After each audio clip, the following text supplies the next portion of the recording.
Ever since the first trailer came out, I have been tentatively excited about Star Wars Rogue One. The locations, the sets, the costumes, they look like the original trilogy, and it was a chance to tell a different kind of story set in the universe that I know and love. But I've always found Gareth Edwards films to be a little disappointing, so I curtailed my excitement somewhat. Rebellions are built on hope.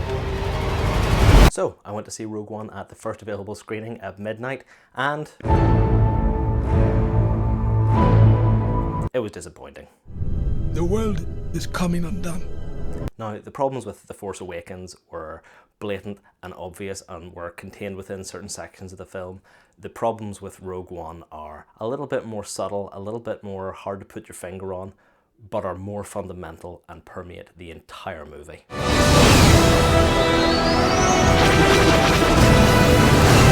This is our chance. What I liked was that, yeah, it is a different take on the Star Wars universe. The visual style was quite different. It was a little less classical Hollywood, a little bit more handheld, a little bit more rough and ready, but it is a different type of story.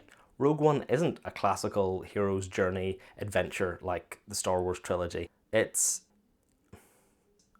Actually, I'm not all that sure what kind of movie Rogue One is, and neither were the people that made it. What is this? The story lacks focus. I thought the premise should be pretty clear-cut. We all knew going in what this movie was supposed to be about. The premise was right there in the title crawl for the original Star Wars. Rebel spaceships, striking from a hidden base, have won their first victory against the evil Galactic Empire. During the battle, Rebel spies managed to steal secret plans to the Empire's ultimate weapon, the Death Star. Is that clear? But it takes well past the halfway point of Rogue One for anyone to say, you know what, let's go steal the Death Star plans. Instead, we're treated to a prologue, and then an extended period of exposition as we're introduced to the main characters, and then this kind of introductory mission to sort of lead us into the main plot, and then this little sideline to go and kill Mads Mikkelsen. It appears he is critical to the development of a super weapon. A mission which has actually already been made completely redundant, considering the fact that the Death Star has already been built and already works, and the rebels already know this, so what's the point in killing the head designer when he's already built the Death Star? I suppose they're afraid he could build another one. I find that answer vague and unconvincing. But guess what? Even though they kill him, they do build a second one. All these little sequences actually seem to be somewhat disconnected as well, and it's not all that obvious whether the director is making an action movie, a war film, a heist picture, or a spy thriller, and then in the end he doesn't actually do any of those. A major weapons test is imminent. We need to know how to destroy it. Stealing the Death Star plans should have been story enough for an entire movie, and yet we have all this faffing about for half the film before we actually get down to business. And the reason for all this faff is our less than compelling protagonist. Jyn Erso is introduced as a child in the prologue when her mother is killed by the Empire, who want to borrow her father to build the Death Star. The problem with Jyn Erso is that she's not actually all that committed to the story from the beginning. Let's just get this over with, shall we? The rebels bust her out of prison so that she can go and find this guy that she knows that has some information that they want. But all the leverage they really have on her is, well, you don't want to go back to prison, do you? And for someone who's introduced with so much exposition about how rebellious she is, she doesn't really try to escape or worm her way out of doing what they want. She just kind of goes along with it. But that's all it is. She's not doggedly pursuing her goal. She's just kind of going along with it. And then she's given the opportunity to go and rescue her father. But again, she just kind of goes along with the plan up until the point that she realizes his life might be in danger. And then, you know, she doesn't manage to save him. And then, all of a sudden, she wants nothing more than to find the Death Star plans so she can destroy her father's nefarious creation and presumably clear his name with the Rebel Alliance, which will accomplish very little because her father's already dead. This isn't a protagonist that develops, this is a protagonist who just spontaneously changes and does whatever the plot requires her to do to move the action forward. Her character qualities are quite vague. All we know about her is what we're told in the dialogue. On your own from the age of 15. Reckless, aggressive, and undisciplined. Her actions in the movie contradict that somewhat, but in the end of the day are so inconsistent that we don't really ever get to know her. I rebel. And this isn't just a problem with Jyn Erso. This movie has no memorable characters.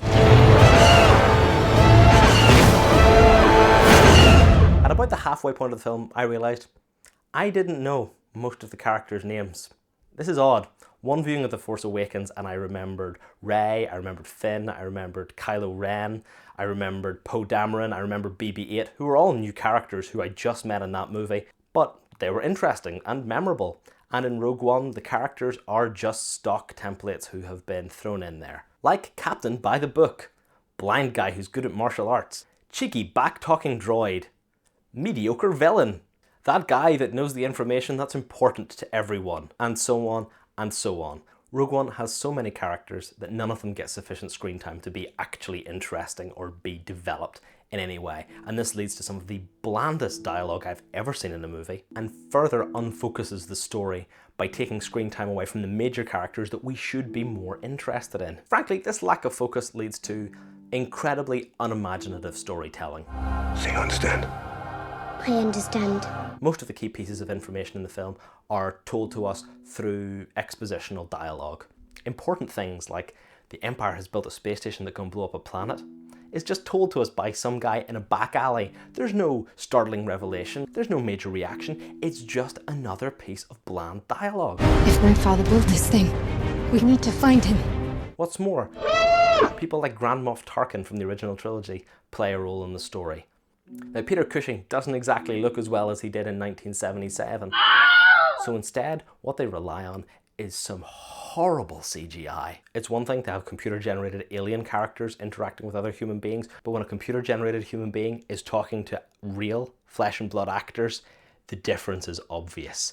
It throws you out of the scene completely. And the sad thing is, there are so many other ways they could have played it. Tarkin's role in the film is, I feel, somewhat inflated, probably more due to fan service than actual necessity to the story. His part could have been reduced, and it could have been shot in a much more creative way. When he's first introduced, it's from behind, and all you can see is a partial reflection in the glass in front of him. That would have been enough. That's all we ever needed to see of him, and we would have understood who it was. His role could have been completely understated, and again, you could have saved some screen time to spend with your main characters. Good.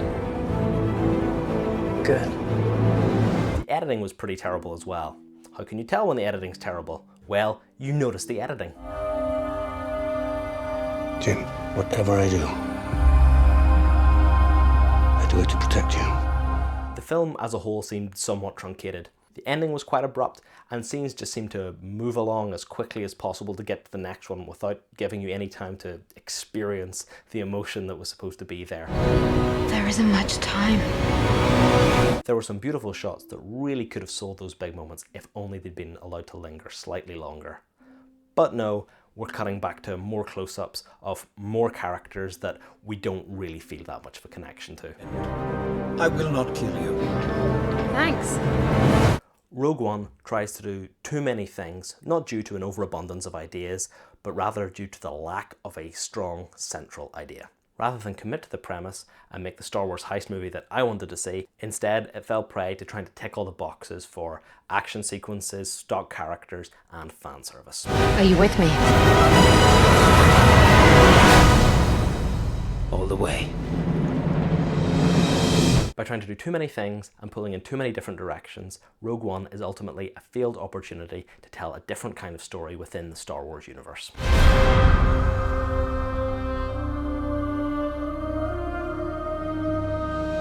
Thanks for watching. I hope you enjoyed the review. Please like and subscribe, and I promise I will try harder to do these a little bit more often and not just Star Wars movies.